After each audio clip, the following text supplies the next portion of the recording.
बिहार में लगातार पूरे देश में बिहार सुर्खियों में बना हुआ है। मोकामा के मर्डर के बाद अब रवि किशन को भी धमकी मिल गई है। मोकामा में दो बाहुबलियों की टक्कर में तीसरे बाहुबली की हत्या से बिहार का सियासी पारा हाई है। विपक्ष और सरकार इस पर वार पलटवार कर रहे हैं, एक दूसरे पर हमले कर रहे हैं कि आखिर किसने बाहुबली दुलारचंद की हत्या करवाई। लेकिन इस दरमियान रवि किशन को भी बिहार से जान से मारने की धमकी मिली। लालू के करीबी रहे दुलारचंद की हत्या से मोकामा में फिर बाहुबलियों की जंग दोबारा शुरू हो सकती है।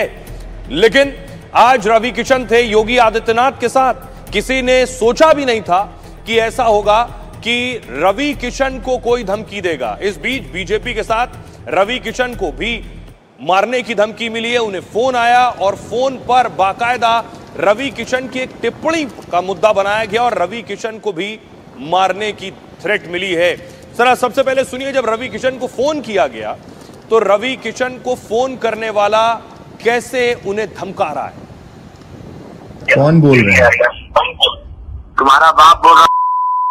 रवि किशन को बुला लो, गोली मार दूंगा तुरंत, चाहे मुझे फांसी हो जाएगी। रवि किशन को बुला लो, गोली मार दूंगा तुरंत, चाहे मुझे फांसी हो जाएगी। अच्छा, हाँ, अभी तुम मुझे जानते नहीं हो। मैं मर जाऊंगा मुझे मंजूर है, लेकिन उनको तुरंत गोली मारूंगा। मैं मर जाऊंगा मुझे मंजूर है, लेकिन उनको तुरंत गोली मारूंगा। अरे क्या हो गया भाई साहब, क्यों गाली दे रहे हैं फोन पे?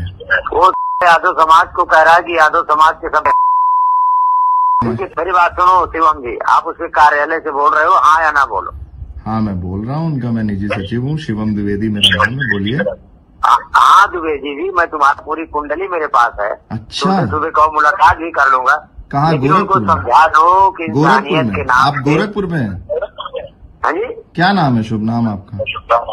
मेरा शुभ नाम अजय कुमार यादव है। कहाँ रहते हैं यादव जी? आरा से बोल रहा हूँ, आरा से। सुबह तुम्हारे पास ही आ जाऊँ?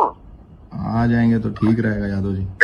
लेकिन रवि किशन को बुला लो, गोली मार दूंगा तुरंत, चाहे मुझे फांसी हो जाएगी। अच्छा, हाँ, अभी तुम मुझे जानते नहीं हो। जवनिया गांव है मेरा। कौन गांव? यहाँ बाढ़ आई है। जवनिया बिहार। हाँ, आरा में अभी ठहरा हूँ, आरा में हूँ मैं।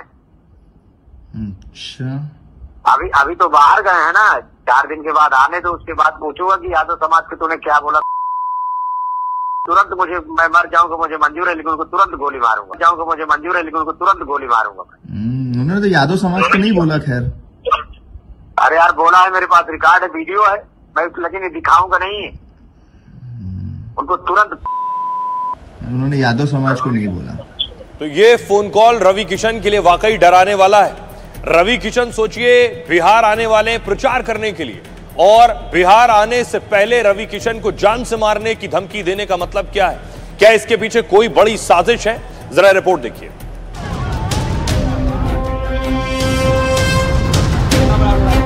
बहुत बड़ी कोई बात होगी, बहुत लोग होंगे इसके पीछे। रवि किशन को बुला लो, गोली मार दूंगा तुरंत, चाहे मुझे फांसी हो जाएगी। अभी तुम मुझे जानते नहीं हो। जवनिया गांव है मेरा। कौन गांव? यहाँ बाढ़ आई है।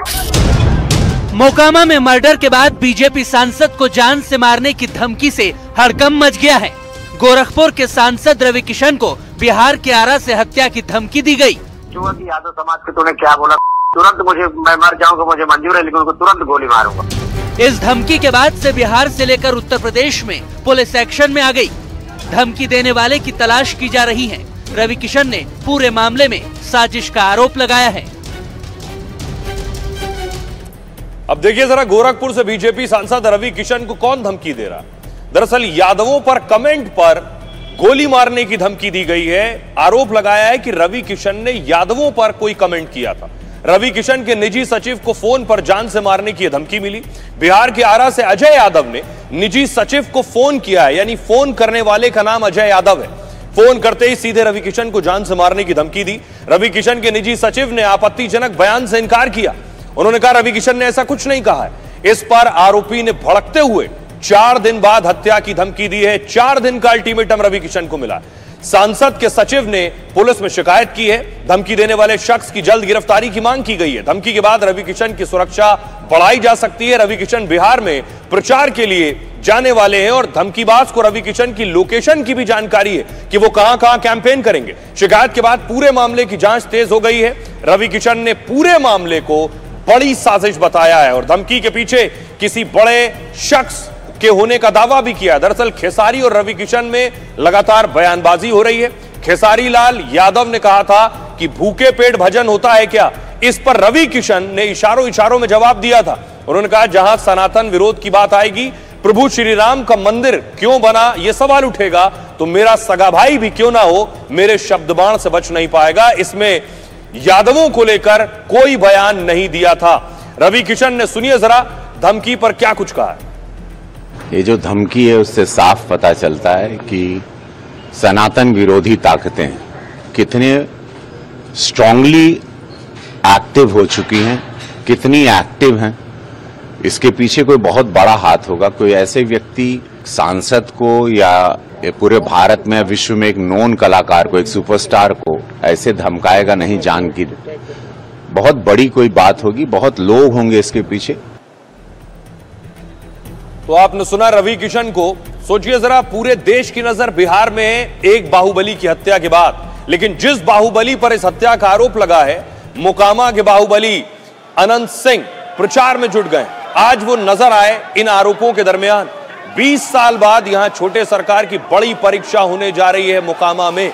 और बड़ी बात यह है कि दुलारचंद की हत्या का आरोप अनंत सिंह पर लगा और दुलारचंद की पोस्टमार्टम रिपोर्ट आ गई। आपको बताता हूं कि पोस्टमार्टम रिपोर्ट ने बड़ा खुलासा कर दिया है। दुलारचंद यादव की पोस्टमार्टम रिपोर्ट कहती है कि दुलारचंद यादव की मौत गोली लगने से नहीं हुई थी। बहुत बड़ी बात है, दुलारचंद को गोली जरूर लगी थी, लेकिन पोस्टमार्टम रिपोर्ट कह रही है गोली से मौत नहीं हुई। 3 डॉक्टरों की टीम ने यह पोस्टमार्टम किया। पैर में लगी गोली आर पार निकल गई थी। इस गोली की वजह से दुलारचंद की हत्या नहीं हुई, यह भी कहा गया। हत्या की असली वजह है फेफड़े का फट जाना, यानी दुलारचंद के लंग्स फट गए थे। कार्डियो रेस्पिरेटरी फेल्योर की वजह से उनकी मौत हुई।